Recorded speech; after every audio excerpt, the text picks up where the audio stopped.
Bring me everyone. What do you mean, everyone? Everyone! Board meeting! Welcome to Everyone Racers, a show designed for the world of low-dollar racing and oddball car culture. It doesn't matter what kind of Lemon Champ or Lucky Track Dog league you run. SCCA or NASA, we don't discriminate. as long as you drive it hard and built it yourself. Join us each week for tech discussion, Tips, tricks, As well as news and notes from the world of amateur endurance racing. whether it's on the spot. hella sweet, Or we're lucky enough in Chrissy, I give you just the tip. we're sure you'll giggle a little. and learn even less. Everyone report to the paddock.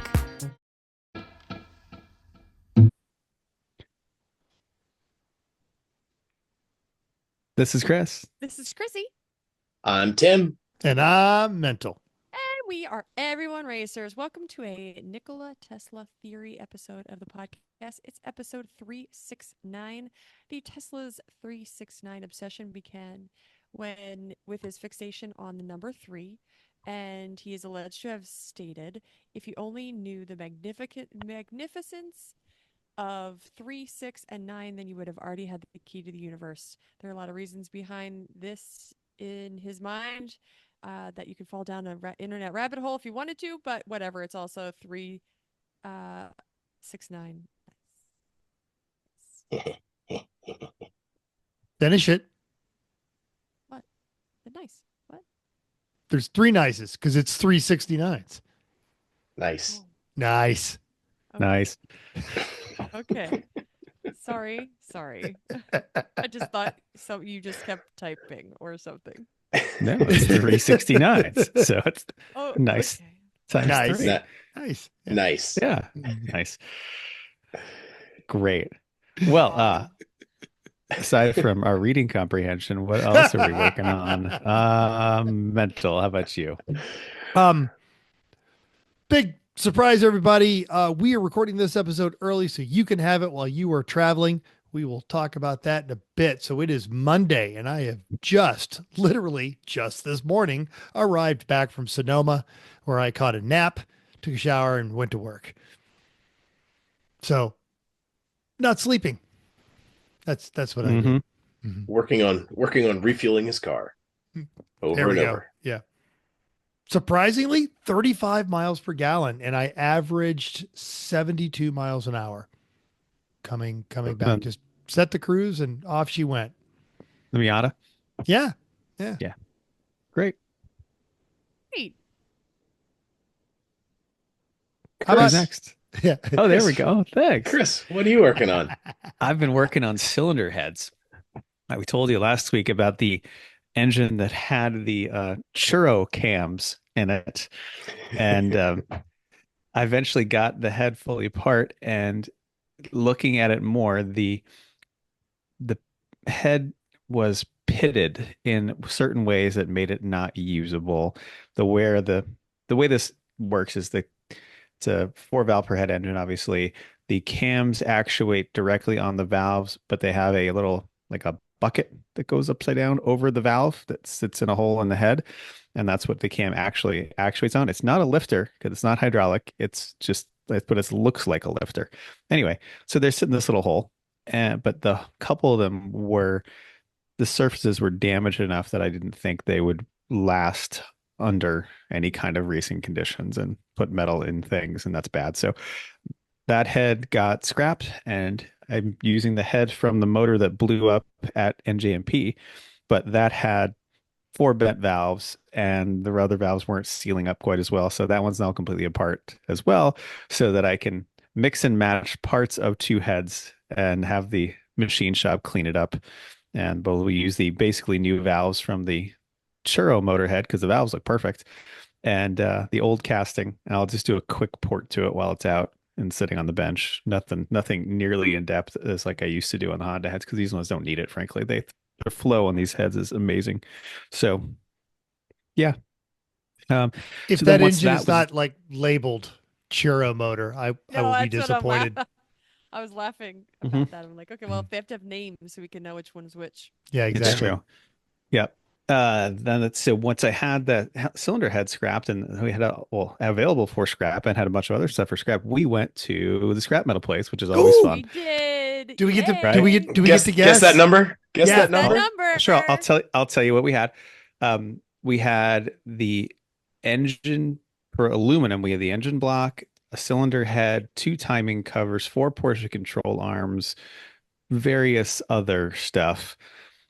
It's the small things. For steel, we had a couple flex plates, brake rotors, a control arm, crankshaft, and a lot of smalls. So, what do you think? Price is Right rules. Mental. Okay, go ahead. 200 in aluminum and 100 in steel. Okay. Are Tim? Are steel prices national or is it local? I'm gonna Global go with to a local. point, but I'm gonna go with the under on that mental. I am gonna go $140 in aluminum and So I went 70 with pounds. I didn't go with dollars. Sorry. Okay. So what would you say in pounds? 200 aluminum, 100 steel. Oh, I thought this is how much? How much? I thought we Crap. were doing Yeah, dollars. I don't. Are we I have doing no both? idea what prices go whatever. for. Make it Yeah. to make your own guess. Who cares? Just say something. All right, I'm gonna do 150 in cash for aluminum, and I'm gonna do $76 in steel. All right. You guys are both high all I've around. been so It was disappointed. like 150 pounds of aluminum at 53 cents a pound. So it was 70 something in aluminum, and it was 250 pounds of steel, and at not much. So we ended up with $91. $91. I still like having $91 for stuff that Yeah. is junk, and I don't want to. I have nothing to do with it. Yeah. And And it's this way, not- it all gets recycled, Yeah, which it's is not going to great. landfill. That's 3 meals at Chili's with tip for both of you. That's Yeah, that's like 103 churros. right. We figured it was great. Now we can go afford groceries this week because we Groceries. scrapped our stuff, so we're Yeah. good. What else? Yard work, breaking leaves, stuff like that, and also did the snow tire changeover to the Mercedes. It's that time of year. Season's Nice. upon us. all of those things, and we're hosting some family members for Thanksgiving and then some all around that holiday. So we were cleaning and prepping and did some food, made some smoked meats. Yep. Delicious The, smoky meats. You guys have heard me talk on and on about Jerry Wayne Longmire and his truck astrology. Last week he did the turkey astrology, and he went through this guy shows up with everything planned out. He's got a fire extinguisher and a deep oil fryer, and he's going to do everything. It's going to be great. What time should I be there to eat? This guy shows up with a frozen turkey, a bunch of oil, and he's about to burn down his house. Also, what time is it going to be done? And then he said, as reference to Chris's favorite thing, spaycocking a bird. Spatchcock. Spatchcock. Spatchcock. He goes, spatchcock. It's a lot more fun to say than it is to do. And it also makes me think that somebody's got a bit of a Silence of the Lambs fetish when they do this. But also, what time will it be ready? A lot faster than any Yeah, other ways. That's for sure. And cooked more thoroughly, and Yep. Yes. it's the way to go. Tim. I other than judging, I was still pretty busy. I acquired 4 golf carts from a buddy of mine, and so I trailered those to the racetrack on the jankiest of trailers that Mental wouldn't own. And if anyone knows janky trailers. Yeah. Where And did you get this janky trailer? it is from the club. It sits out in the open all day long, all year long. And it was a club that I used to work at, and I replanked the entire top of it. It's an aluminum featherlight flat trailer. I replanked the top of it 14 years ago, and it's the same wood that's been sitting out in the elements. So it's got D-rings on it, and which I don't trust at all. I mean, I put big bolts and big washers on them, but I'm like, this could pull through. They'll rip right through that rotted wood. Yeah, like it's styrofoam, right? So I figured that the best way to hold these golf carts down was just with one big strap going from frame rail to frame rail. And so just one direction of strapping seemed good enough to me. And at worst, they'll just move around a little bit on the trailer, which is exactly what they did, because the carts are engine braked, so they won't roll forward and backwards. But when the trailer's bouncing around, they were kind of doing a little bit of a salsa dance, and they ended up closer together in the center, much closer together in the center than when we started. So, but it was fine. Everything's fine. It was actually great because it was raining and now everybody didn't have to go around on bicycles and motorcycles. They had covered golf carts. Yeah, it was good. So I only brought 2 last year, and this year I brought 4, and I gave one of them to Ranger Road to drive around for their crew, because they got a big crew. And then I stayed at the hotel with the staff on Friday night. Thursday night, I'm getting ahead of myself. Thursday night, Pantless Matt came into town. He stayed at my house, and we started looking at the Corvette to try to get that running. We had some progress, but not a ton. We weren't getting oil pressure, so we were getting it to crank. We weren't getting any oil pressure. We were trying to figure out what was going to happen with that. And Friday morning, while it was just teeming down rain, Matt was funking around with a little bit, poured some oil down there. We got compression, which we didn't have because the rings aren't seated, obviously, on a new build. And so Saturday after the potluck, we went back to the house and we're like, all right, we got like 4 hours we can crank on this thing. We borrowed an oil pressure pump from Jeff Gates, and we took the plug out of the side of the block and pumped like 45 psi of oil into the block to try to get the lifters to not be collapsed, get some oil in the block. So we did that, and we got good pressure.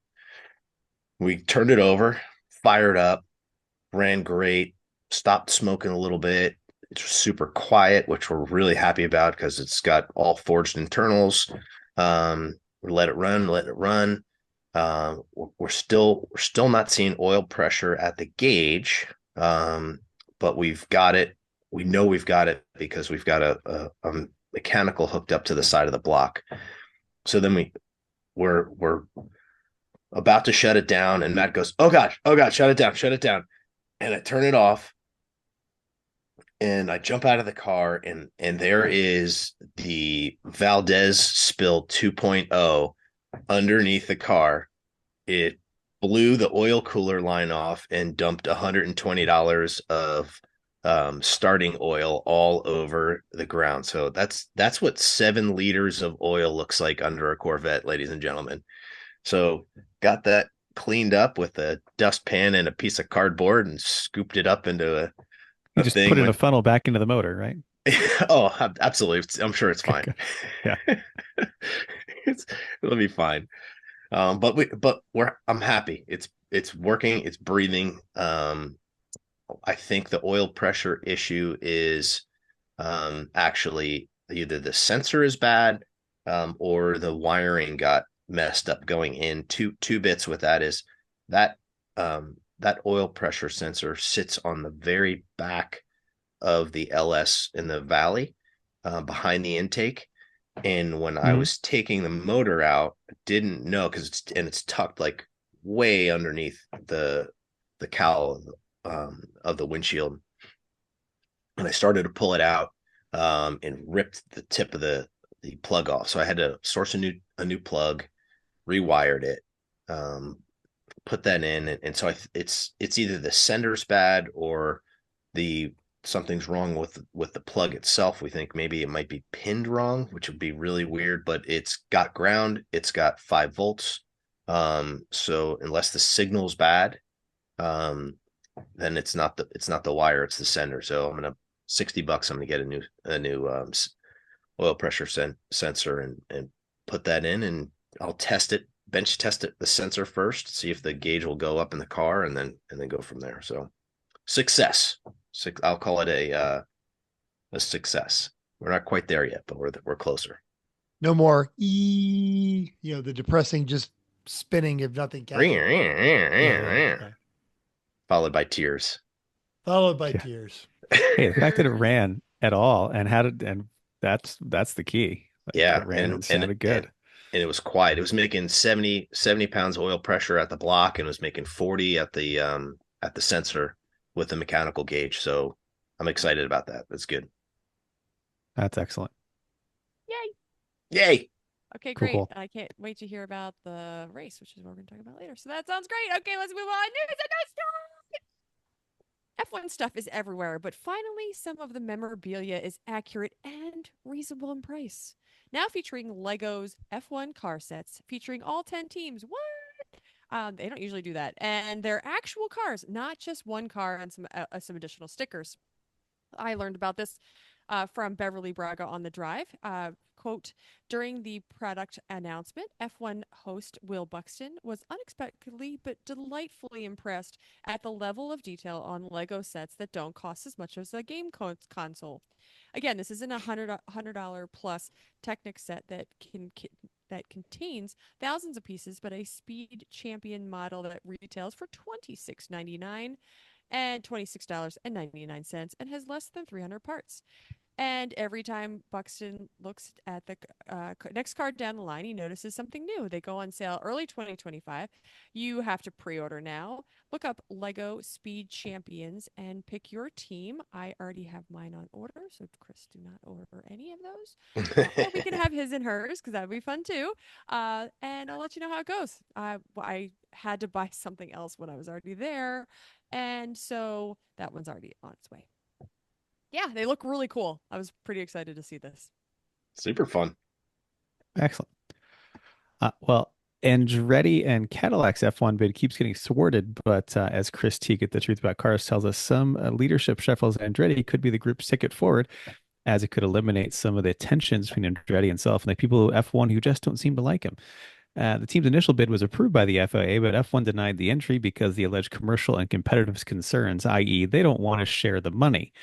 Part of the issue is that Andretti won't have his in-house power unit from Cadillac ready until 2028, and the interim plan to use Alpine power units is out the window now because Alpine gave up on that project to use Mercedes power units. But AutoGuide sources say that the team could lean on Ferrari for a power unit in the interim. Now, despite the challenges with approval, Andretti moved forward with car development. The team recently opened a new facility at Silverstone Park in the UK and has hired more than 250 people. So this has been a rough road, and delayed approval may have benefits. Not being officially part of F1 means they've been able to avoid F1's cost cap and car development rules, giving them time. Oh, all right. One's Okay, decision on entry come soon, and actually it did. There's an update as of today. It's official that Cadillac is going to be the 11th car on the grid for 2026. So they just basically got rid of Andretti himself, Michael Andretti, and a lot of other people around. But there's this kind of like seems like the same operation overall. But now without Andretti, everyone's like, yeah, that's fine. Cadillac, sure, you're in, no problem. And really, mostly it's because GM they're excited to have another OEM, and they're going to be a constructor completely. They're going to make their own engines eventually, but we shall see. That's the news. Breaking news. This was just handed to me. Yes. This just in. That's so weird. Who's coming up to your bedroom, up the stairs in the house? It's like, The cat. wait a minute. This just in. Yes. Tekko just ran in with a little piece of paper in her mouth and said, "Here, Dad. This just Well, in." when we get our own show on Velocity, we'll have a dog trained or a cat trained to bring just breaking news rolls right there. This just in. It'll be awesome. Well, there's some openings on Motor Trend from what I understand too. Ooh. Womp womp. Womp womp. Yeah. Although the other channel they have the garage, the Lucky Costa and the drag racer. Her name escapes me. Hot Rod Garage. Yeah, their contract got renewed, so I guess they're just done with the roadkill portions of it. But those guys are all over the internet. They've got Finnegan's Garage and Finnegan Marine and all that. So I think they'll all be fine. Yeah, they'll be fine. Opportunity for them to make themselves some money for a change. Yes. All right. Well, there we Speaking go. of So making money. we just touched on the third news and notes, which brings us to our sponsor section. Yep. Yep. Which is Mhm. blue. Do you want to read that? Which Or- is, yeah. Well, I was just waiting for you to yell, and then I was going to read it. So Oh, I don't usually yell. Ah, fair enough. All right. We are releasing this episode early so that you can listen to it while you were traveling for Thanksgiving, which is a truly American holiday. And what could be more of a reason to give thanks than a V8 muscle car with a picture of flaming poultry on the hood? I truly don't know. We quickly found this 78 Pontiac Firebird Trans Am on racingjunk.com, naturally, with a non-cheapskate owner. And there are 51 pictures of this absolutely gorgeous blue fire chicken on a white base.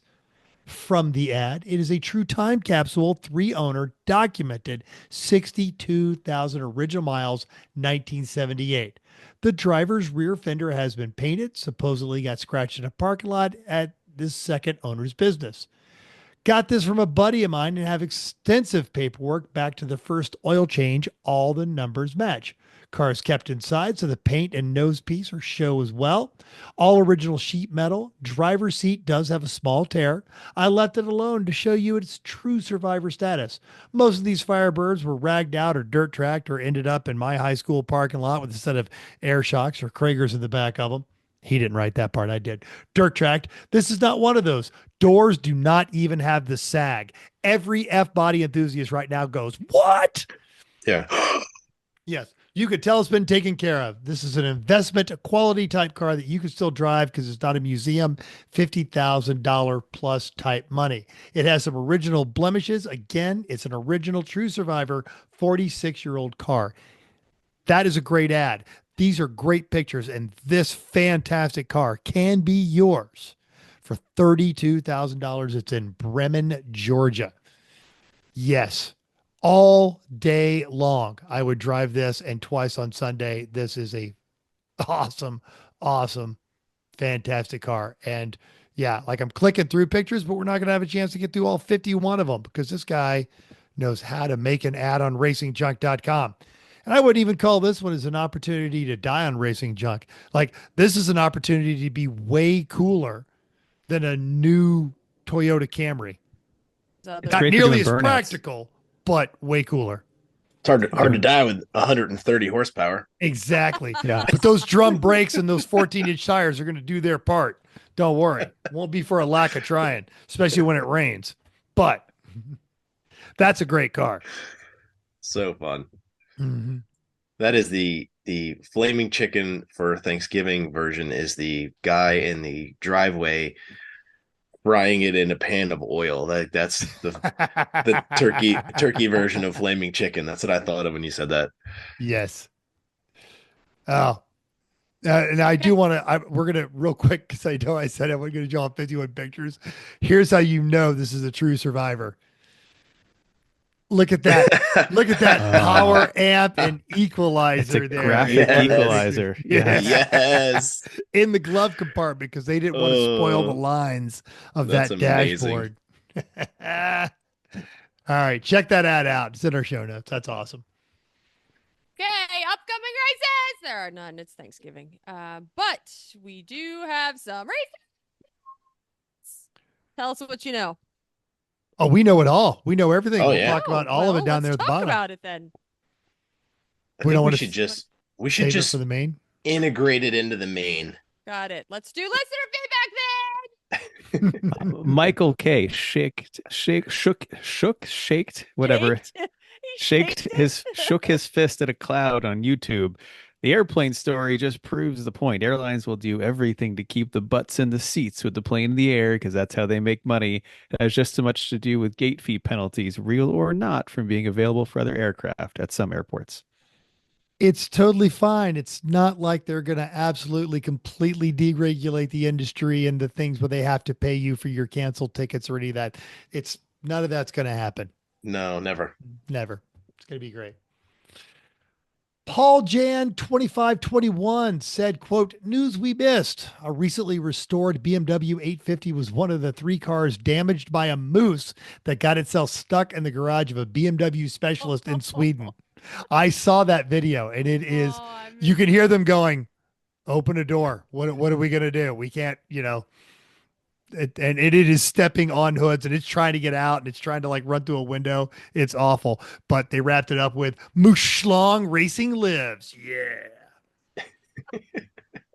Take that, boring BMW. Bam, bam, bam, bam. All right, I posted on Facebook looking for for a recommendation on cool shirts since Christmas is coming. I didn't get much traction. I'm going to blame that on the stupid algorithms. But I did get a couple. Tom said I am going for a cool thong. That's all I need. And Tyler did have some ideas. Cool shirt with an FIA pull to release connectors. The premium seems well worth it. To not have to worry about releasing them before exiting the car in emergency. That said, it's also pretty easy to rig up an adapter to whatever connector style you want, so only one person has to buy one set of expensive ones. Yes, The easy so way to tell. Those are the red ones. if people have ideas on cool shirts, I would love to hear them. Tim, what was the car we saw this weekend that had the cool shirt fittings permanently mounted to the passenger side? They were just right there by their right leg. Yeah, I Brilliant. don't remember which car it was, but they just took a piece of sheet metal, they bent it into an angle, they mounted it to the outside of their seat on the driver's side. So it went vertical along the seat and then it came out and they had 2 holes where they just hard mounted the 2 connectors right there, so you can just take your shirt and just go plink and you're done. It was really clean, well done. A lot of shirts don't have the hose length to do that. Like a lot of times they're like just barely sticking out of the fly and you can't. Like, I would love to do something like that, but there's too many variations in cool shirts to do it for our team at least. That's true. That's Unless just they're all- adapters or extenders. Unless they're all buying Yeah. new shirts this year. Yeah, but then by the time you get extenders and adapters, now you're increasing all the different potential leak points. The more points, yeah. Good idea. Wish it would work. Yeah. Oh well. Well, also on the YouTubes relating to our news and notes, Paul Juan 2521 also said, so what gave you the idea to destroy a car interior while wearing a bear costume? We were preparing a lemon scarf for racing, but things got way out of hand. And you know what? That is something that is feasible. I feel like an insurance adjuster would accept that one. Yeah, I've seen some of those lemons where it does. Yeah, all right. Mhm. Don't do it again. I've seen dumber things on Thursday and Friday night at a lemons track. Yep. Yes. You know who usually doesn't tear up interiors in her cars and wearing a bear costume? No, when she wears a bear costume, she's totally fine. Absolutely. Yeah. Yep. Hi, Chrissy's mom. Hello, Chrissy's mom. Hi, Chrissy's mom. We hope you have a wonderful and relaxing Thanksgiving there in the house and basking with. It will not be that, but thanks. It will probably be happy and exciting for her. Yeah. What's the Thanksgiving cookie of choice for mom to bake? Ooh. Well, we usually have pies, and she makes like the little sugar butter cutouts that are turkeys with a fall sprinkle. Oh, Some fall sprinkles. very nice. Mm-hmm. Very nice. And pie. And pie. Pie. I like pie. I want pie. Okay, it's me. Tell us all about what happened here. Oh boy, there's a lot. You're gonna have to shut us up at some point. Like we're gonna hear the music start in the background, Yeah, and the the cane's hook's gonna gonna come come out. Yeah. Gather round, children. Well, It's story time. I don't want to oversell it, but this may have been the greatest judging staff ever assembled. So, it was Judge Corey Dickman. Eric was there supervising, kind of putting his eyeballs on some cars that he was curious about their history on that. Of course, our man Tim Burr, me, and Judge Jeff. And we actually knew this months ago, and we've had a running message thread for 2 months planning all kinds of just hilarious to us, hideous things that we wanted to do. And by and large, we got them all done. Had some really great penalties that we'll talk about as it goes through. But we showed up ready to work and having a good working relationship with everybody. It was awesome. It was super cool. Yeah. It was really, really cool. I think Corey was the first guy there. He was there like at noon on Thursday, and you were fiddling with the Corvette. But I did not get in until Friday morning driving in from Vegas. So I was there Friday morning, but Thursday night, what you guys? Yeah, I got there about 2:30, 2:45, dropped the golf carts off, and it was a balmy 55 degrees and light rain for the entire time. For those of you that have not been to Sonoma, they stage you up in the they call it Lot 2, which is up above the track. I would loosely say it is a gravel parking lot. Very if loose. very very A lot of loose. mud, really. Yeah. So the kind of the way that they handle things is they line everybody up, but they end up doing like multiple lines before they'll let everybody in. There was an HPDE company, Hooked on Driving, that was down there on Thursday doing an event. So we got to watch people drive their very expensive cars around in the rain and throw copious amounts of water out of their tires when they dashed through these enormous puddles on the racetrack. It was a small field by the end of the day, and they ended up wrapping it up a little bit early. They normally run till 5:30. They got out of there about 4:30. They were incident free until the end of the day, and then apparently the rumor is that maybe a couple of coaches in their own cars had some problems coming out of the carousel and decided to make body modifications to their vehicles. So they quickly red flagged everything and said, all right, we're going home. Everyone go away. Which let us get into the paddock a little early and get things set up. The one trick about that was we had one area of the garages, so the ones closest to the gas pumps, so it's kind of right where you come in. There was one garage there that was off limits, that Honda had reserved, which I think they're doing some stuff today and tomorrow. And they had at one point in the weekend, they had the garage cracked just enough to kind of poke your head under there, and it was, I don't know what it was, but it was cool. It's that electric race car that we talked about a couple of months ago. Is it is. Is that what that was? It's the R version of their Ionic, The Ionic 5N or whatever like that. Jeff would know. It's cool. It's It is super cool. cool. It is cool. I mean, it looks almost like a Lego, like someone made a Lego version of the car. It looks like that in real life. It's pretty amazing. So, so that was Thursday. It was set everything up. All the teams came in, and then we did a quick prayer for less rain than what was expected. Which Or a more on that. culturally inappropriate not rain dance.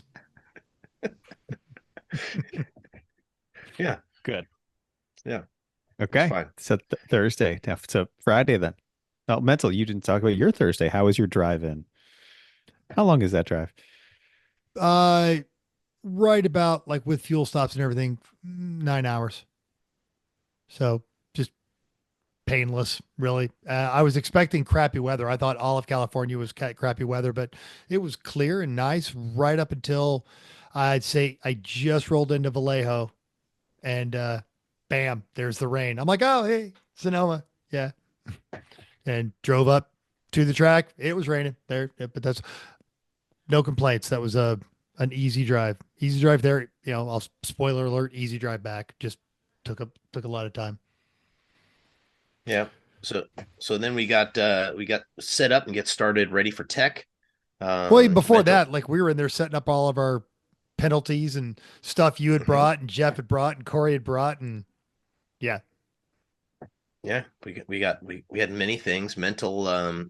He concocted what we called the turkey of doom.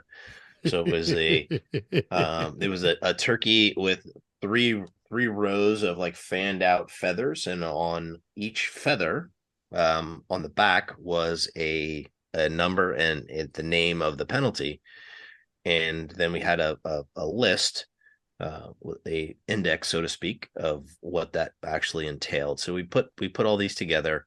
We got some stuff. We reserved the right to add some more penalties, which I think we added 5 to the list. Yes.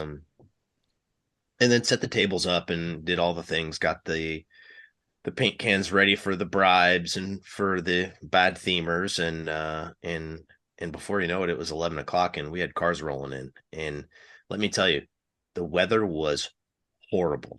It was just dumping rain, and it did that all day long. All day. So Now, That's too bad. At least you guys were. This is a great weekend to judge this time. You're not out there nice dealing in with the all this. garage. Absolutely. Yeah, Yes. you, as you sit out there, Yes. look at everybody, go, oh, and that Yep. suck. Yeah. Same for you. We had hinted this. We had themed as judges, so we went with a Thanksgiving theme. So it was also a very good day to wear a big furry turkey onesie. So I was Yeah. Sounds like warm it. most of the day. As long Yeah. as you weren't Um, standing in the rain and it gets wet, and then you're part of the fur party. That's Yeah. sad smelling. No, I'm not. fur. I'm not doing that. I'm not going to sit there in the rain and, look like, we'll talk about the furry cars in a bit, but yeah, not interested in doing any of that. So we actually stayed dry on that one. Jeff Gates, rather than just put on his pilgrim costume, he just put it on over his clothes because it was a bit chilly. And Tim donned the look of I don't know how to. It's not like we're going to get canceled or anything. I say, I went with the other side of the coin of the pilgrim. So I went with the Native American. Yes. So Yeah. I have a like really legit feather headdress from high school. My senior year, I was the school mascot, and we were the Toms River South Indians. So I have like a legit Indian costume. So I went like, I said, I'm gonna lean into it if we're gonna do this. So I went like full face paint and the big headdress with all the stuff, right? So Eric Rude came up to me and he said, he goes, "You are a toe stub away from blackface right now. You know that, right?"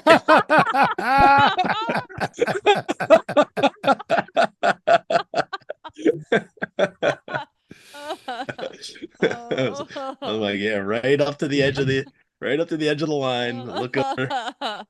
Not gonna fall off of that one. so, So but there we all are. So cute. Excellent. super fun. Yes. Super fun. Corey Dickman is Charlie Brown in the middle. He got that from the Loose Nuts crew, so he jumped into the Thanksgiving theme a little bit last second too. Yeah, and it was fun. It was Kim also had a turkey costume, so she jumped into the mix. And I think it was more because, to Mental's point, it was a giant, warm, cozy onesie. so Yeah, sounds great. was So good. how were the themes? How were the cars? How would Friday go aside from being wet and soggy?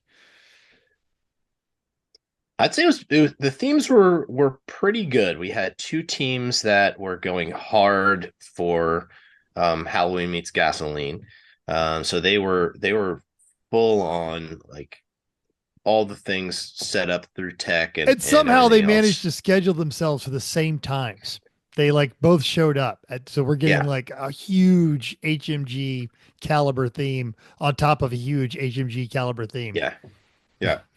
And they've been like taunting each other on Facebook for weeks and the whole thing. And they were both really good sports about it to each other. Like, they were leaning into each other's theme So that was kind of fun too. So it was the Save Our Peckers from the 420 team, and they had an article from, I think it was like the 50s in Sonoma, where it was a chicken farm and they were like trying to like shut down the chicken farm, and the headline was literally Save Our Peckers on the news article.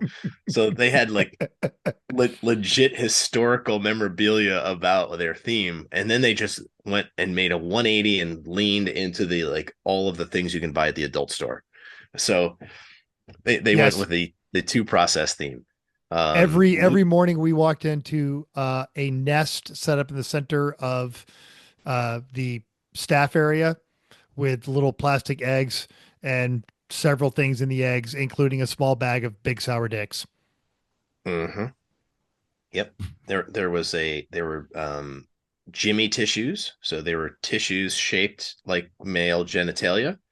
Or use on. Yeah. Yeah. Yep. Mhm. Yeah.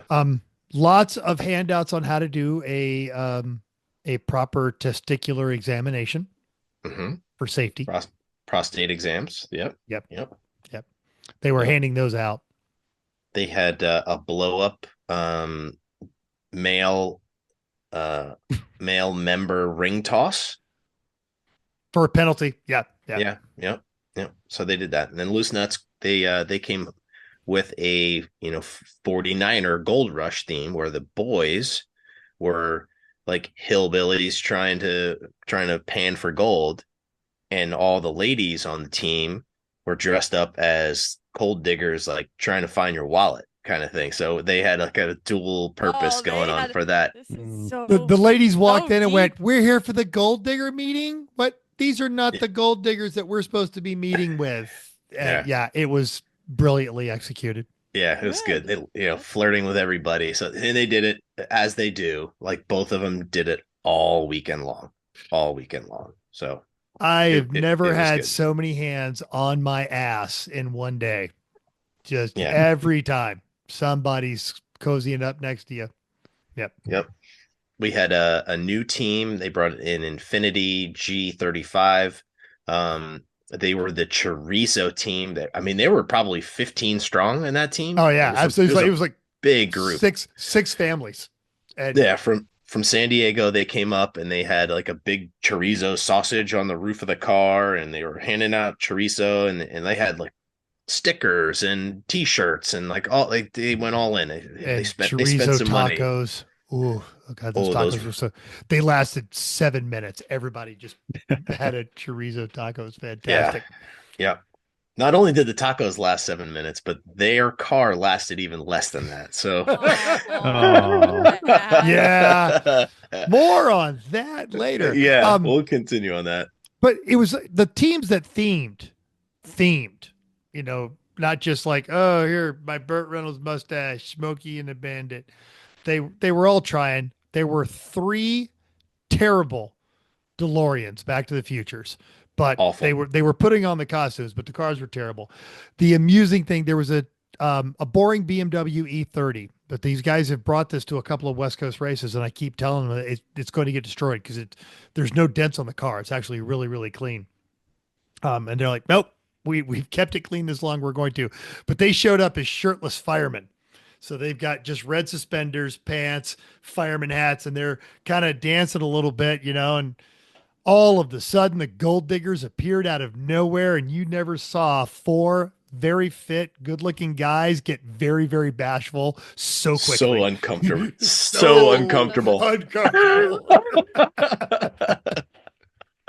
They did not know how to handle that. The cougar, Yes. it was a cougar fest right there. So can we leave? We'll take penalty laps. If we can leave now, Yeah. please. We'll go. But one of the advantages of being in a group text with Eric Rude, and you have Corey Dickman, and people have just been doing this for so long, is even looking at 130 cars. We had most of them pre-classed. We knew what we were looking for.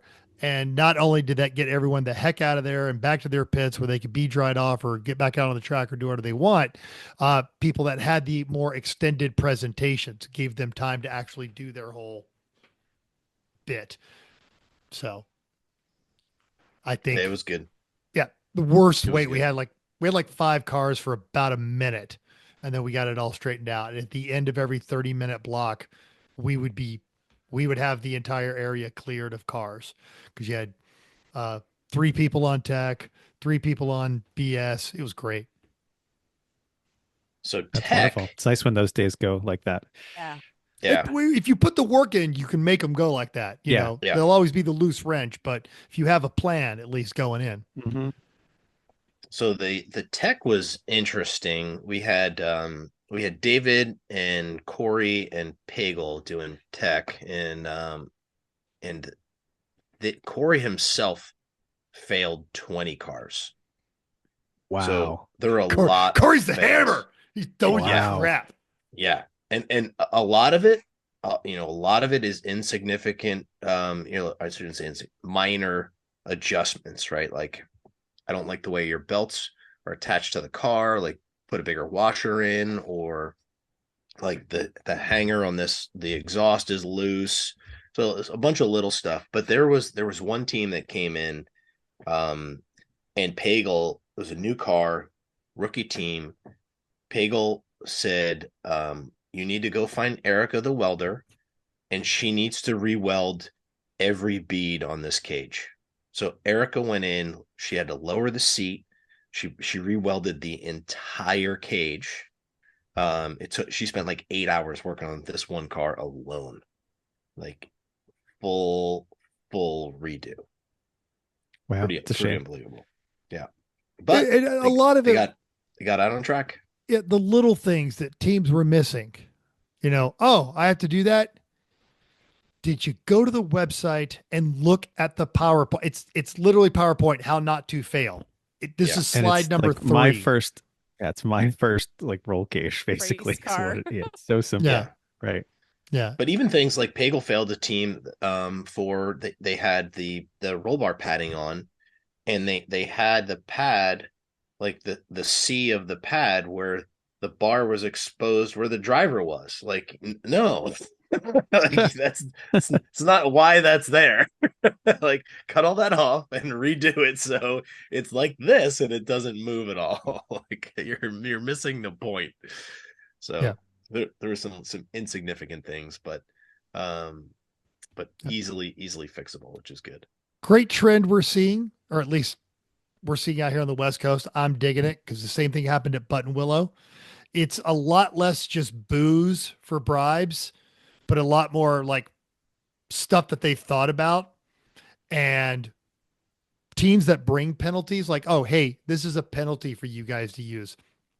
I think that's hilarious. We got like 3 penalties. Yeah. Remote control cars for teams to race. Those didn't get used. We're saving those. It was the giant penis ring toss.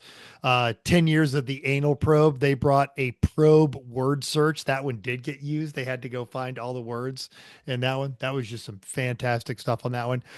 And the chorizo tacos were fantastic. One team literally just brought us an entire case of fresh bananas, like produce, because you eat nothing but, meat and carbs while you're at the track. And this like actually got us, fruits and vegetables.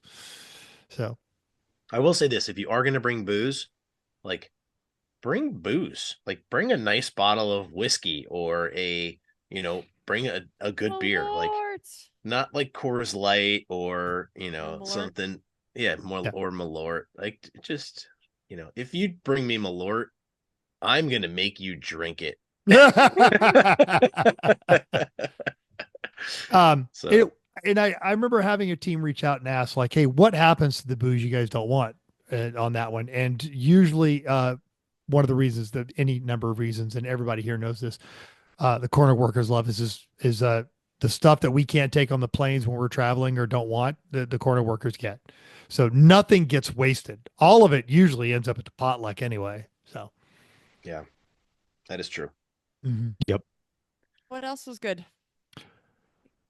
Tired Iron Miata, officially now the most race car in limits. Yeah. And they got their first victory last year, I think it was. Their first overall. Yeah. And after years of running always, up front. Yeah. Yep. My We favorite had- is the Mustang 2 with the V8 out of a boat that they dug up from the bottom of a lake. I love that car. that thing is great.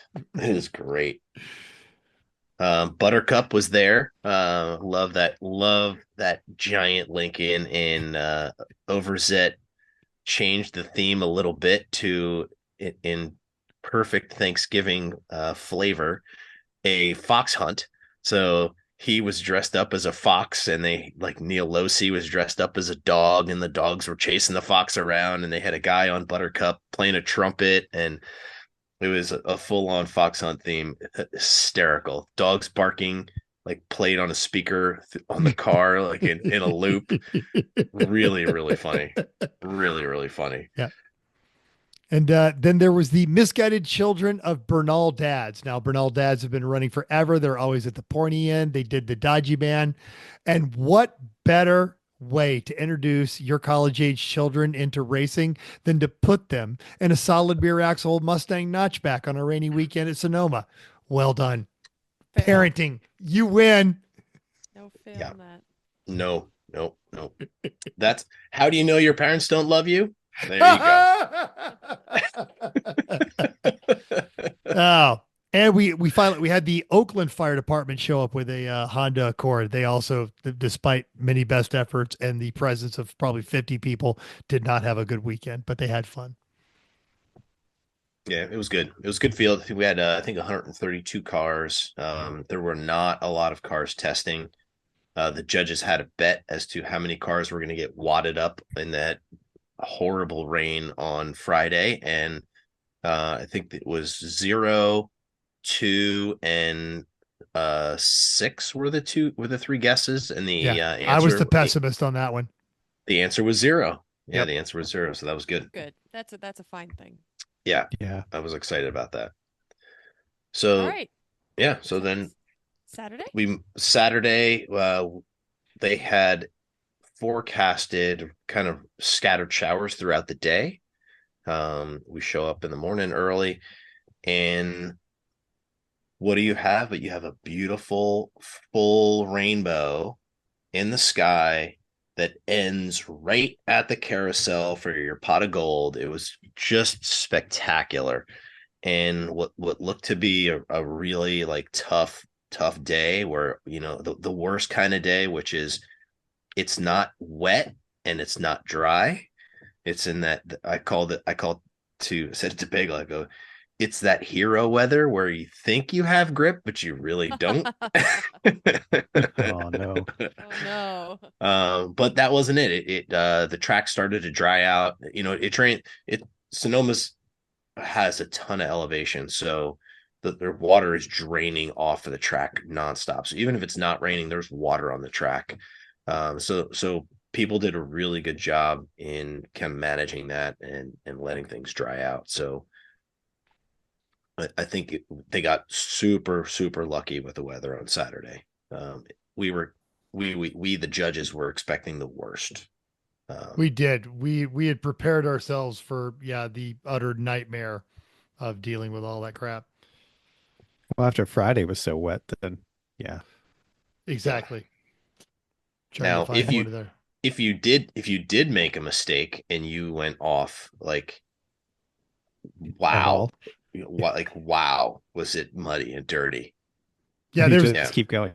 Yeah, it was the they pull into the paddock. Do I need to ask why you're here? Yeah. Yeah. So I know why you're here. Did you hit anything in that process? Yeah. So, mental at one point, this Volkswagen Beetle with a big splitter comes in. Normal, well-adjusted mic and the scrubbing bubbles beetle. Yeah. Goodness gracious. And no, there was the blue one, the dark blue one. I'm sorry. Yes, The navy yes, blue yeah. one.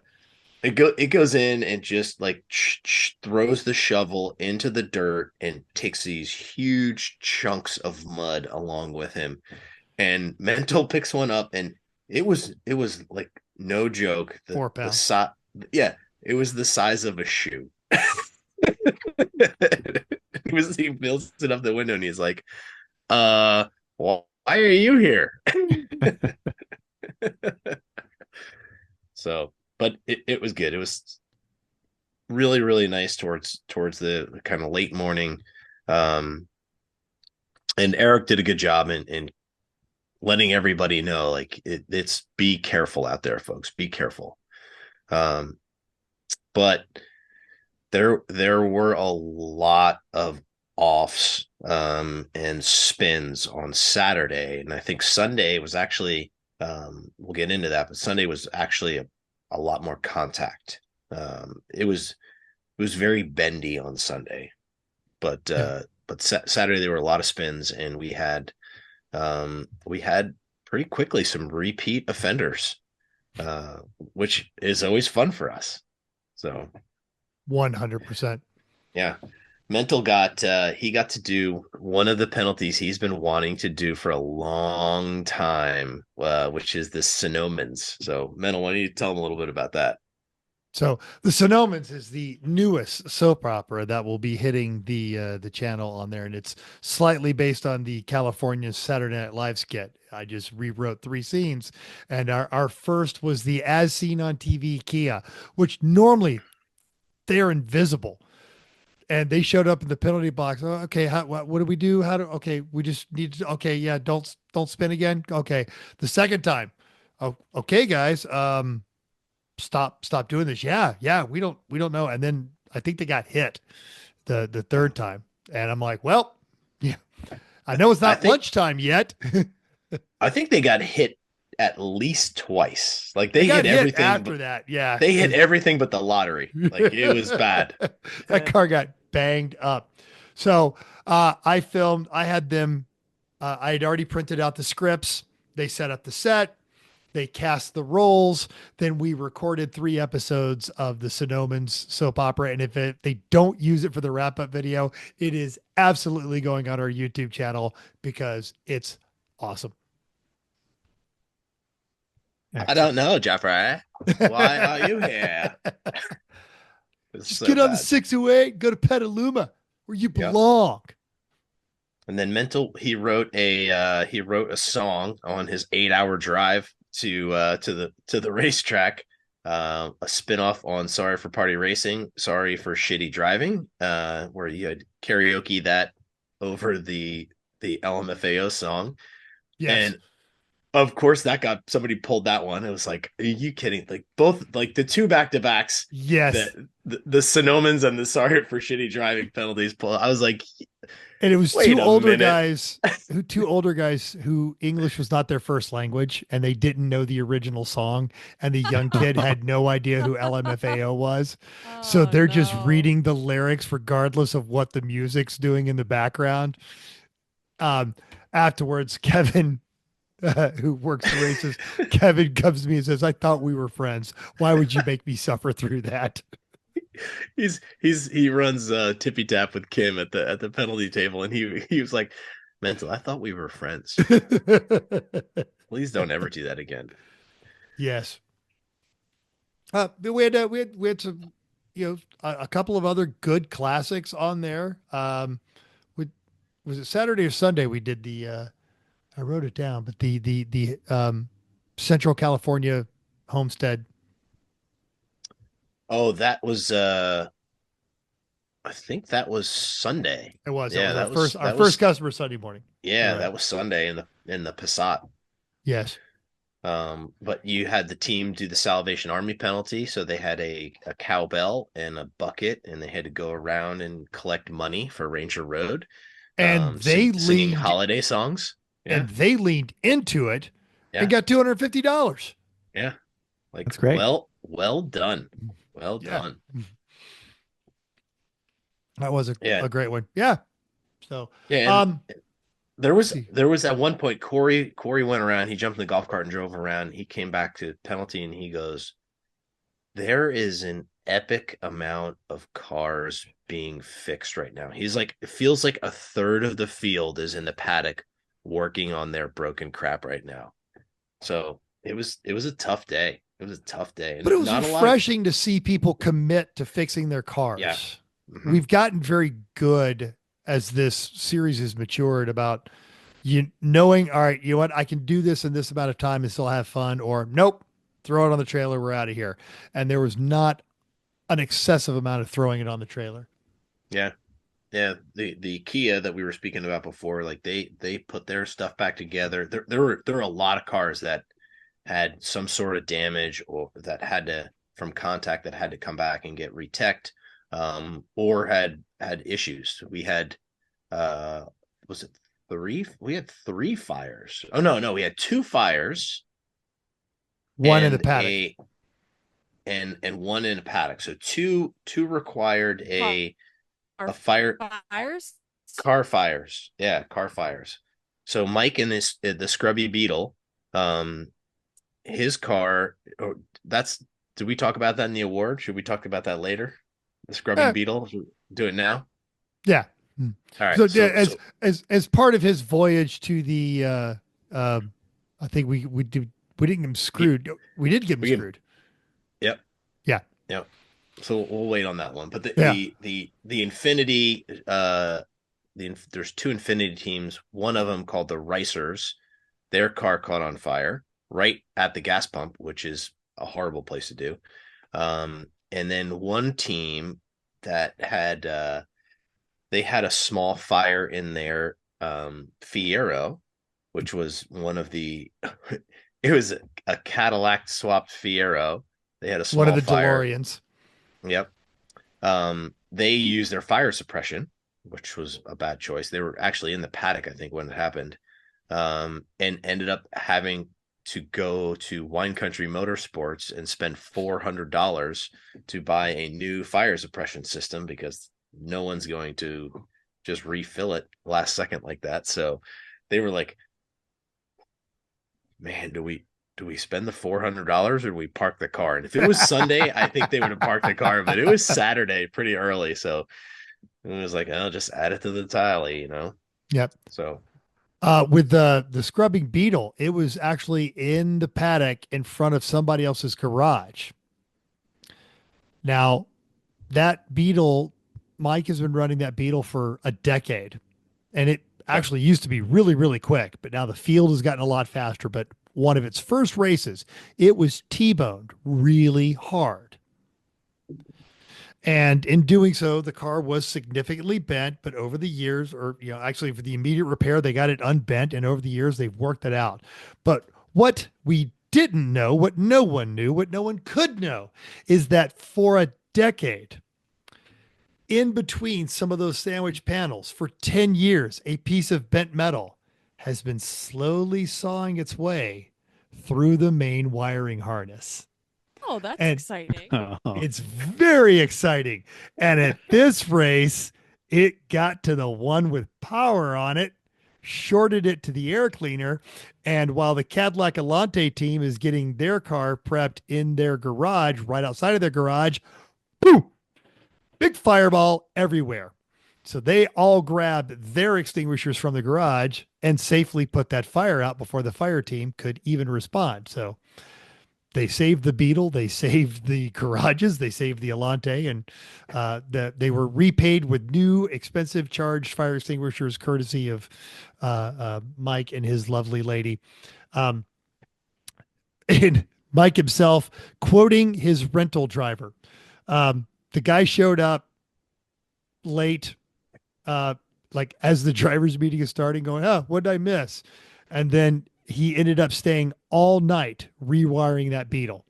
The guy has not turned a lap or turned that many laps. So he gets out there and Mike says, "Well, how was it aside from the fire?" He goes, "Well, I first got that car onto the track and it was the worst day ever. Then I connected and it was the best day ever. And then I was on fire."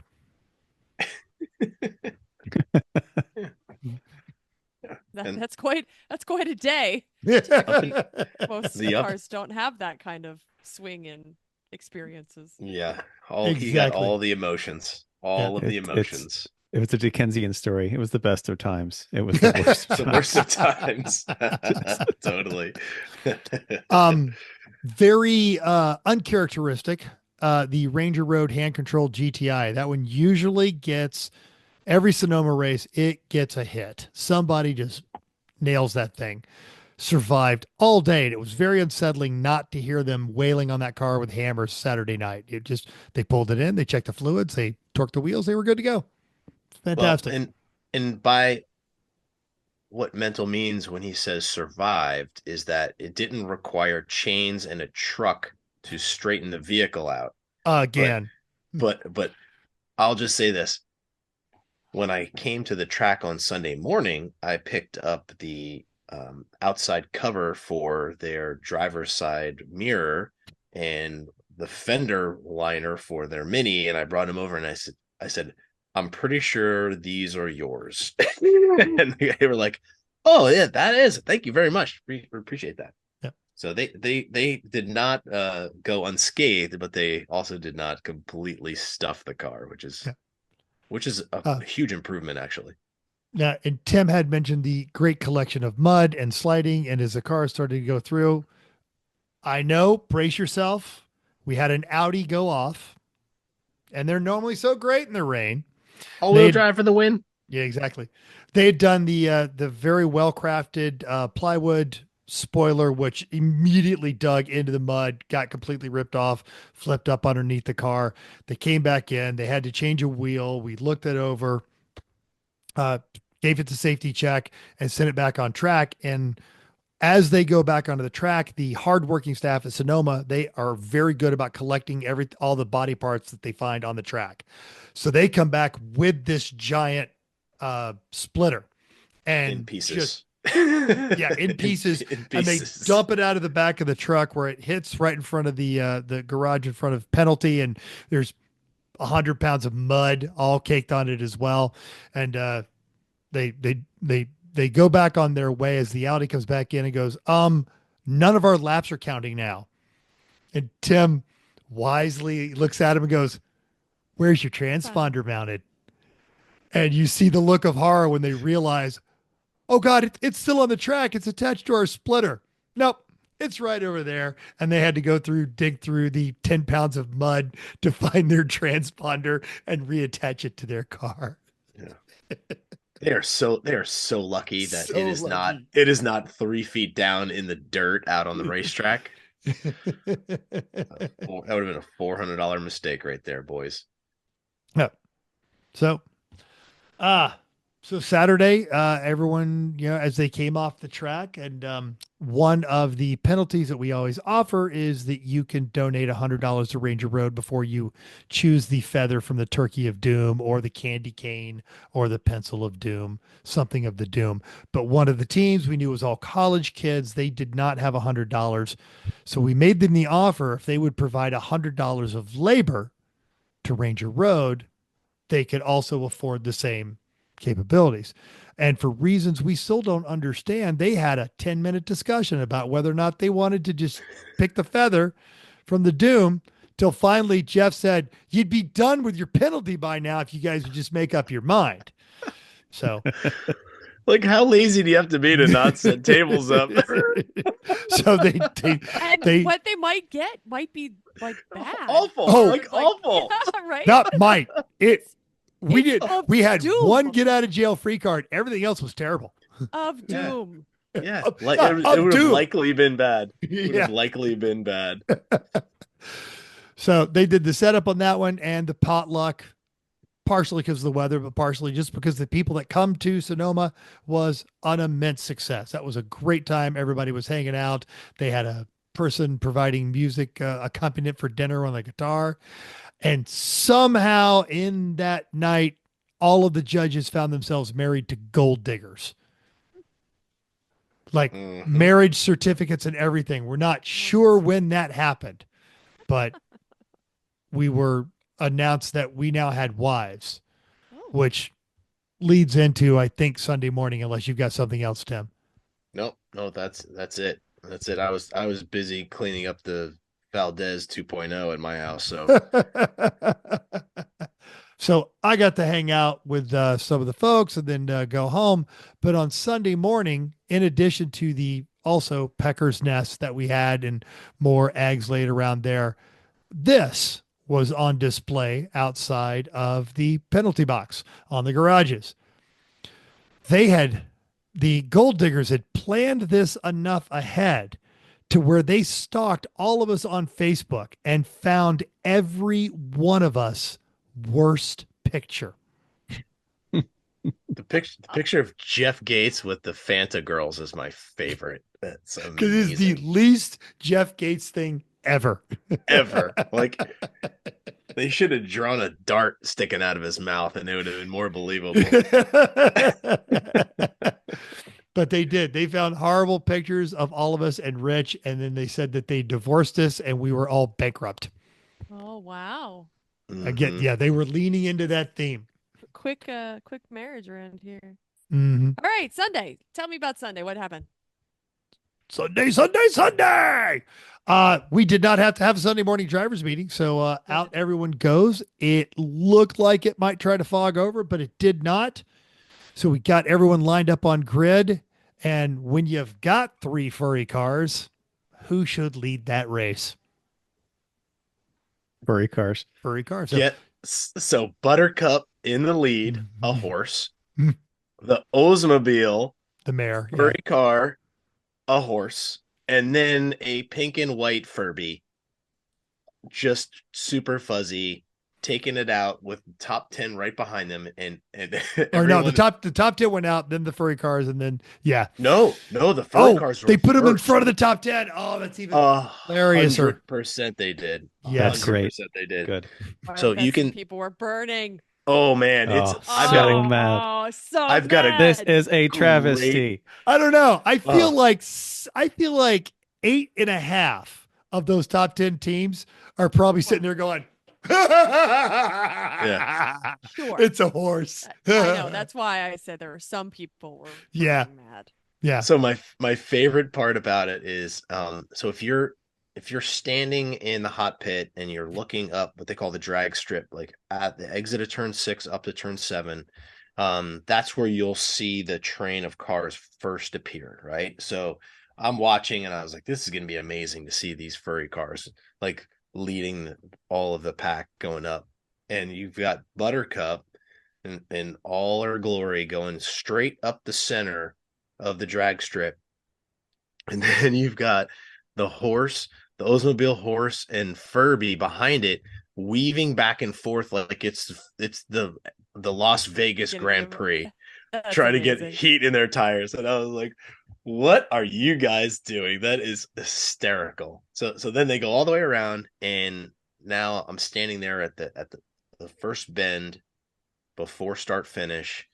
And that's when they can first come around the corner into the straight and see the green flag. And you see Buttercup and the Oldsmobile and Furby get around the corner, and they're going nice and slow, and they see the green flag, and then it's like chaos. Like the top 10 just go around them like they're standing still, and people are weaving, and it was absolute bedlam. It was fantastic. The joke was, it looks like Buttercup's not even trying. Oh, I promise you, Buttercup's trying. Buttercup is Yeah. giving it everything Buttercup has. Yeah. Yeah. Oh. Overzet was whipping that horse as hard as he could. It was great. It was great. And it was dry. I mean, it was dry. Yay. That's Yeah. great. And Yeah, we expected great. rain to come in at like 2, and it never did. In fact, it was But- sunny. It got a Yeah. little warm. Too warm for Yeah. a turkey onesie. Yeah, so the green flag dropped at 9, and by 11 o'clock, I bet you we had 25 cars in for contact penalties. Wow. And it was Now they're dry? trying to. Now it's And it dry. was They're trying to dry. win. They're trying to win. Yeah. I had the line. Yeah, Yeah. there was a lot of bumping going on, and I had the conversation with Eric, and I said, "Hey, almost all of the black flags that have come in so far have been contact. Like, how do you want me to handle this?" And he goes, "The next team that comes in for contact, if it's at all, egregious or like racy, if it's not just a hey, and I locked him up and slid into the guy kind of thing." He goes, "I want you to put both of them on the hood of their car and have them drive around the paddock and say, I'm driving too fast and too aggressive, and this is why we're here, and I'm gonna create a double yellow for the whole team. Don't be like me. So we it was close. Like we were ready to pull the trigger, and then it started to calm down a little bit. But I mean, Which is was not to say that everyone got off crashing. scot-free. Oh no. We made no. one team do the turkey leg race, which is like the three-legged race, except there were 5 of them. Yeah. We strapped all of their legs together, and they had to figure out how to walk one lap around the paddock. They had to stop halfway and catch their breath because it was a lot of work, and they were trying to plan it like engineers with that much hilarity. You could have taken 5 people that none of them spoke the same language, and they would have done a better job. These guys were terrible. And the one guy that had the megaphone, well, he got like 3/4 of the way around, which is right in front of the media center, and he looks over at the guys that he's tied to, and he just puts his head down and just shakes his head. and I was like, well, we need to motivate these guys. So I ran over and grabbed some caution tape, and Mental and I strung a finish line across the fire lane and said, all right, come on, guys, you can do it. And then they decided they were going to try something different. They all went sideways, and they tried to shuffle sideways. And I was convinced we were actually going to have to call the paramedics. One of Yeah. them was going to face plant. This was like, I almost made him stop. 'cause Surprised I'm like, nobody did. ah. So then they were like, well, that's not working. And then they all faced forward again. And then instead of trying to be united in which leg goes forward, they all just like stutter stepped their way as quickly as they could. Which it was a sad day in human history. Now what if we also talked about the threat of the Central California Valley homestead, which is you have to park your car, safely put it on jack stands, take the wheels off, procure chairs, and then sit there like you're in your front homestead with, and watch everybody else racing. And we've spoken before about Tim's incredible ability regarding the Suno app that allows people to, use AI to write songs. And Tim immediately found a bluegrass song about exactly what they were doing. I apologize to everyone who is only listening to this on the radio, but you will be able to hear part of the song.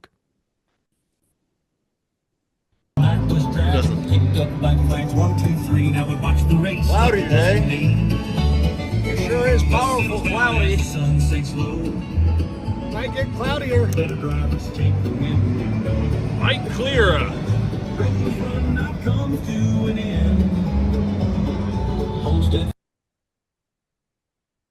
That's awfully familiar. It says the West Virginia penalty that we had many, many years ago. Oh, absolutely. Yes. It's the same thing. just- yes. I made it regionally and holiday appropriate. Yeah. Yep. Yeah. So much banjo. It was amazing. And we set them up right in front of the judge's garage, which is like at the precipice of all activity at the racetrack, and everybody's walking by, and there's people doing videos and pictures, and these guys are just sitting there in their own misery. It was amazing. To their credit, they leaned into it. I don't did. think we really had no one refused a penalty. No one got all racery about the penalties. Actually, I think everyone kind of chuckled. No, it was good. Although it isn't a self-selection mechanism when people do that. Yeah. Like, no, we're just going to go. Yeah. So, okay. That sounds good. Sounds good. Yep. Good. All right. The Sierra College folks, they calmed down. Yep. They got everyone calmed down, but people were still making mistakes. The Sierra College kids, they made a lot of mistakes. Like so many mistakes. And we gave them the Bart Simpson penalty, which was great. There was a big holiday affirmations. They had to write it their holiday affirmation. Mm-hmm. So And I'm convinced they did this to irritate me because there's 10 of them, so we had to write it 200 rather than 100 times. And 1 to 12 was on this fender, but then over here 13 to 21, and then I had to come back to count where 22 to and I looked at, you did this on purpose, didn't you? One of them was laughing, so probably, but yeah, my favorite part about the whole thing was the only body panel on the car that didn't have Bart Simpson on it was the roof. Like every other thing is covered in Sharpie. It's just Sharpie everywhere. Mhm. It's so good. It's so good. At one point we had 2 of the 3 racing DeLoreans in the impound lot. Yeah. What was the team that we gave one team, the Alien Probe? You guys remember when you're out in Bakersfield, the Alien Probe? Mm-hmm. This Yeah. was their 10th, as Eric called it, probiversary or analversary. So they donated a penalty of the word search, where they all had to find all of the words in the word search. And I think they probably would have been done in about 10 minutes, but it was a young group of kids out there and their parents were all there, and their parents made them all like stand there and get pictures with their completed word searches next to the car. It was like a photo op for another 10 minutes before they had to come back in and turn in their word searches. It was great. It was great. Excellent. I did one penalty on a second black flag, because I was like, well, this is an opportunity to do a penalty, which isn't going to cost them any more time, but it's going to be fun for me.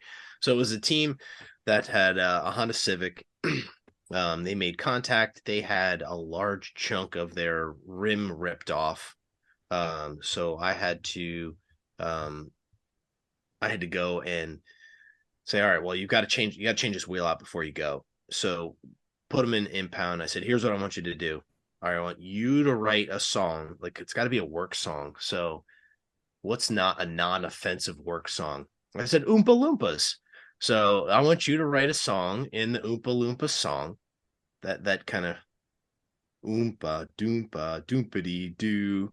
I got a black flag in turn 2. So like, they wrote this song out, and 5 of them had to sing that while one of them changed the tire on their car in the impound. So that's all they had to do. They wrote the song, wrote it on the roof of the car, changed the tire, off they went. Except and they for had the to driver. sweep all their mud out of the penalty. Yeah. Except for the driver, who dragged a bunch of mud in. I said, all right, well, you have to sweep all this up and sing the song again. And he was like, oh, okay. So, all right, we will, that was Sunday. It started to calm down. We will throw this one in there. So the 181 Perplexus, they started as this years ago as a very disorganized team of bright-eyed, enthusiastic folks. Pagel did their cage, and then they have turned into a serious race team. They're very, very fast. They're very smart. They're very, almost usually very clean. They had they won at the butt a couple months ago. They've won, and like to the wire. Yep. So of course they were okay, but coming into turn 11, they had complete brake failure after coming all the way down the hill, and they were moving.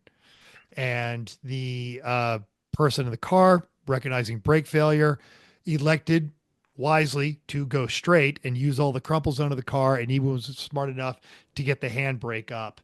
And it was gasp worthy to watch, but the driver was fine.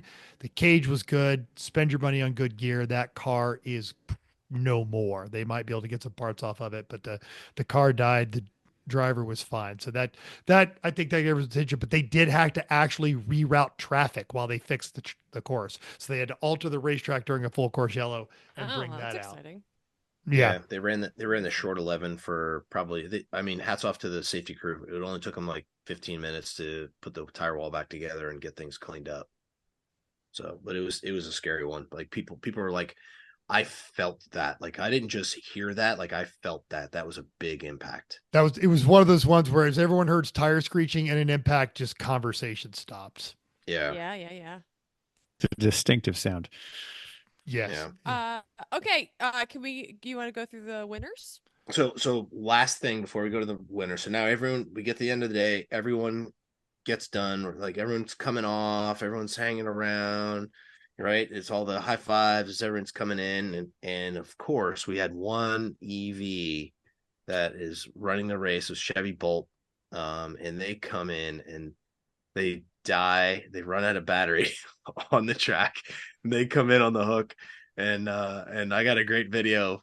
Mental's in front of me, and I said, "Hey, Mental, you know what's wrong with that? Ain't got no gas in it." and off they go into the battery. Everyone's cheering, blah blah blah. So that was super fun, but a fitting ending to the evening. So, but then awards. And awards. All right. The Who got what? Yeah. So boring overall. It was a 999, the Ranger Road spinoff in lieu of therapy. It's a diesel Mark II Rabbit it's a diesel Mark II GTI. Good team. They know how to drive. They've had the Corrado for years. They run clean. They do their thing.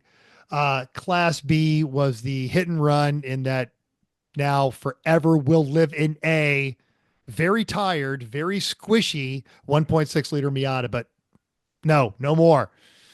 Yeah. And Class C, after so many years of trying, was 10 years of anal probing in their Ford Probe, which just this year was under 4 feet of sewer water when San Diego flooded and the sewer backed up into their garage about 4.5 feet high. And they managed to get it out. And so disgusting. So disgusting, especially when you're talking about anal probes, because you really want those cleaner. But that's how that all went on that one. So we had the I Got Screwed went to, as we talked about before, the 53, the VW Beetle that caught on fire. Those guys are awesome. I mean, you guys know time. Mike. Yeah, in it all the time. So all the things. We had the But Terrible went to car 201 in their BMW E36. They had a slave cylinder plunger that, as they said, yeeted its way into the bell housing. So they had to simply remove the transmission. But in order to do that on the E36, you have to take the intake off to get to the top bolt. So what was a 20-minute job turned into 4 hours. So that was super but terrible. Mm-hmm. With all of the PT Cruisers there, they had the PT Cruiser Quarterly American Cruiser USA Cruising Award. And that went to the Mile High Pistons PT Cruiser, which we saw it in BS, and we didn't see it again. So they still finished 30th or so. The PT3 GTRS, we saw them a lot, which was impressive. A lot. A lot.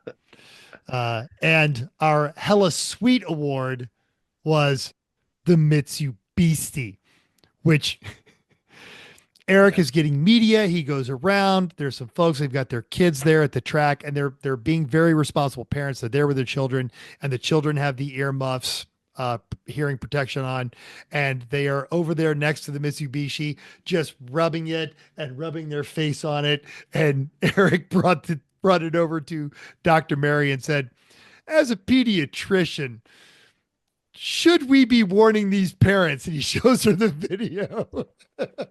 Yeah. This is a white and pink furry car that's been running for years. And it's not white anymore. Yeah. It hasn't been white for a time. Yeah. Formerly white, I should say. Formerly. It's disgusting. And the only thing dirtier than the outside is the engine. Like, you lift the engine up, the hood up and look at the engine. It is just gross. It's gross. You're like, does this car even run? And it ran all weekend. It's unbelievable. Mm-hmm. Really, it's an automatic even. Yeah.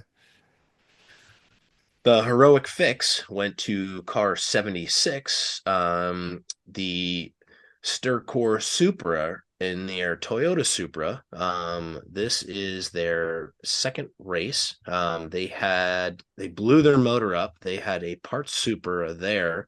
they did an engine swap on said Supra to get it back out on track for a perfect heroic fix story right up until the last 10 minutes of the race, where the driver's side rear wheel fell off and they had to come in on the flatbed. So we presented them with the heroic fix award and gave them back their tire and wheel. So that was a super heroic fix. Very poorly done.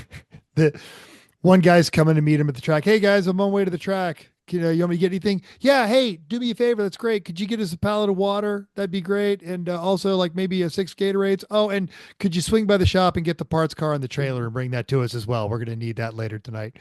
The mother of the kids and the dad that were working on that came down to the judge's booth during the potluck. She's like, my team is swapping their entire engine.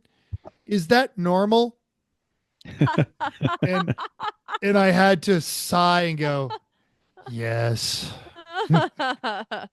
So the sidebar to that is Stacy, who works the gate. So this lady comes in and says, I've got to bring my team parts for their car. Their car was broken. And as she goes, okay, well, here you go. She gave her a wristband so she didn't have to pay the $40 for the weekend. And she goes, we got to come right back. So he comes right back and she says, all right, well, here, let me give you the wristband back. And she goes, are you sure you're going to want to give that wristband back? And she's like, yeah, they've got the parts. They're fine. Then they broke again.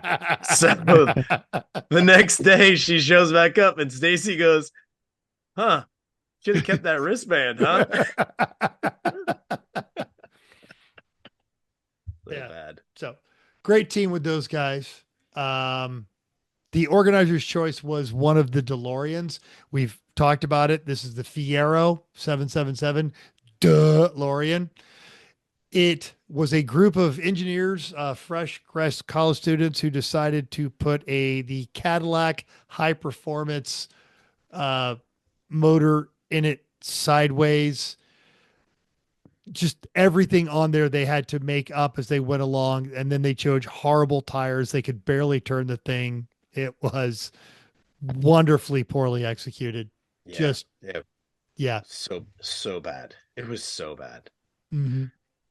And then the judge's choice went to 661, which is the Chorizo Racing Infinity G35 we talked about. They were so good. They acquired this car. It had a bad ECU. They swapped in a new one. It turns out that one was bad, so they bought 2 more. Both of those were bad. And the team goes out. They get the car running finally. The team goes out. Like this whole big crew is sitting out in the grandstands, and everyone goes out on track Saturday morning, right? Couple laps under yellow, flag goes green. They go by start finish. They immediately crash and don't finish their first lap, and car comes in and never runs again. So they actually never turned a lap under green. It went to the junkyard and acquired 3 more ECUs. Apparently every G35 unique ECU, every version of it. Fail. Yeah. Yep. Absolute fail. Right.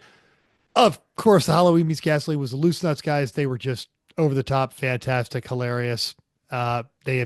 They have now taken the Van and Ball goal of $23,000, and I want to say they're in excess of $26,000. They have done amazing stuff. It was great to see him out on the West Coast again. They're so sweet. They're going to go to Arizona and spend Thanksgiving with his family. Yep. Yeah, they towed out from Tennessee. They actually stayed with us last night. Super nice folks. Oh, I didn't know that. That's awesome. Yep. Yeah. They headed out at about 9:30 to Yuma, Arizona for the holidays with their family, right. Which is cool. Finally, Tim, the big one. IOE. Finally, Buttercup does all of the things. This car ran like a train all weekend. No black flags. The only problem it had the whole weekend is Saturday. Ran out of gas. It had to come in on the hook.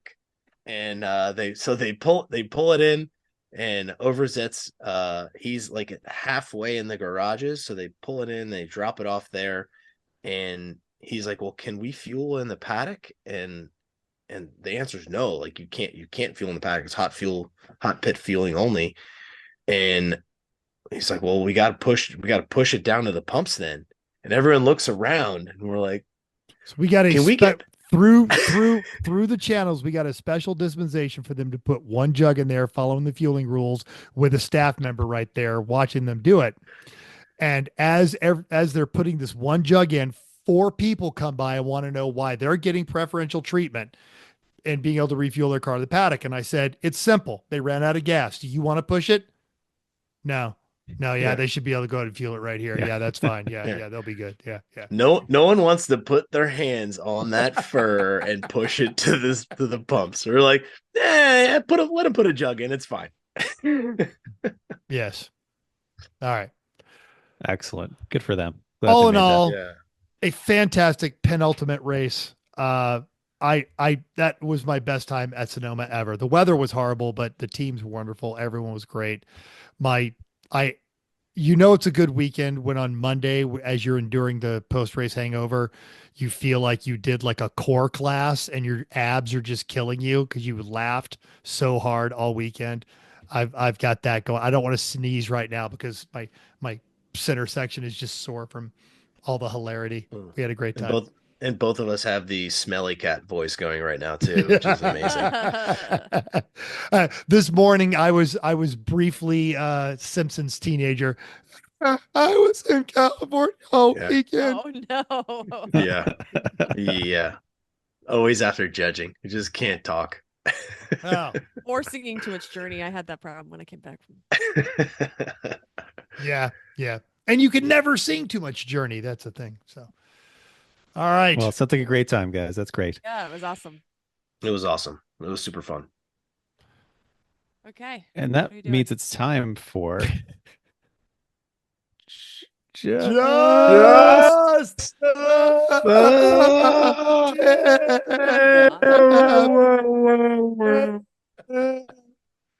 And despite that wind up, I apologize. Chrissy will not be giving you just the tip unless she wants to. Nope. Yeah, she's had enough of your crap. It is, of course, holiday travel season. AAA predicts that 80 million Americans are going to be traveling 50 miles or more, and the TSA is anticipating screening over 18 million passengers this week. As a record-setting weekend, 1,600 flights have already been delayed as of this recording. It's Monday due to weather, and that is aggravated by a strike at Charlotte Douglas Airport, which is just throwing a monkey wrench into all the planes getting where they need to be. You know this, but we're going to tell you anyway. Just adhere to a few simple rules to make your travel this holiday season safe and smart. Plan ahead. Know where you're going to go. That way you avoid last-minute rushing, mistakes, and higher cost. Stay updated. You're probably listening to this on your phone. There are weather forecasts, traffic updates. Know where that's going to be. Know what's going to be a problem. Avoid unexpected delays and frustration. Pack smart. You do want to travel light. Bring the essentials. Less is more. Besides, the day after Thanksgiving, you go buy underwear and everything you need anyway. Now, vehicle check. We know you guys are all good about keeping your daily drivers on there. Make sure it's in good shape. You check your tire pressures. Did you check them? Are you sure? Because the temperature just changed. You might want to check them again. Have that oil level looked at. Emergency supplies. Yes, of course you have a flashlight in your car. Or did you get that flashlight out to check the suspension settings on your race car and forget to put it back? Check into that. Make sure you get your blanket, your candles, your road flare, stuff you might need in a breakdown or if somebody else breaks down. Just get the sleep. Don't stay up all night planning everything out. Go to bed, get on there, arrive alive and safe on that one. Stay connected. Let everybody know where you are, how you're progressing, when you're going to be there. And for the love of all that we care about, be patient. It's the holidays. It's just going to be a delay. You don't need to be the Scrooge. You could be the one that helps save somebody else's holiday by being the calm, polite voice that we all know you can be. And if you're if you're north of Las Vegas, Mental would never think of this in his checklist, but if you're north of Las Vegas and you happen to be going over some sort of pass, make sure you have something warm, blankets, jackets, water in your car, like things that you would need if you get stuck on a closed road for many hours. So add that to your list. Not if just that north is of your Vegas, situation. Pennsylvania is about to get hit. Yeah, all of the northern. It's gonna yeah. rain a little. Oh, okay, I Oh, thought you well. guys were expecting snow. I apologize. Nope. Yeah, not yet. Not Oh well. yet. Well, that sounds great. Thanks for the consumer advice, Mental. Wonderful. And do we know what we're doing next week? Yes. Next week it is the gift giving preview. So we're gonna do some holiday gift giving and give you some stuff to think about buying for yourself if no one else buys it for you for Christmas. Or you can send that to people and let them buy it for you. But chances are they're all expensive, so you're gonna have to buy it for yourself after the holidays anyway. I'm a realist. I'm sorry. Yeah, Yep. that's fair But hey, family members that are trapped in a car right now listening to this podcast, next week maybe you tune in on the down low and get that special gearhead in your life, something you know they're going to want, and the links to all of those items will be in our show notes. Yeah, that is accurate. Excellent. I guess that's it. Anything else? See you next week. Yeah.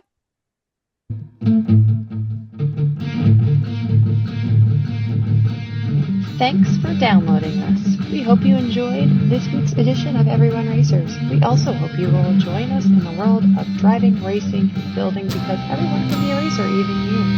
If you enjoyed this podcast, subscribe. It's totally free. Then go to iTunes and give us a 5-star rating. Even if you hated us, give us 5 stars and tell us why. If you have any questions or show ideas, drop us a comment on our Facebook page, Everyone Racers, or email us at everyone.racers@gmail.com. You can still text us at 484-243-0455. Find us on Instagram at everyone.racers, YouTube and Facebook under Everyone Racers, or even Reddit at /E1R. Thanks again, and until next week, keep the shiny side up, unless, like us, there is no shiny side, then just keep those wheels moving.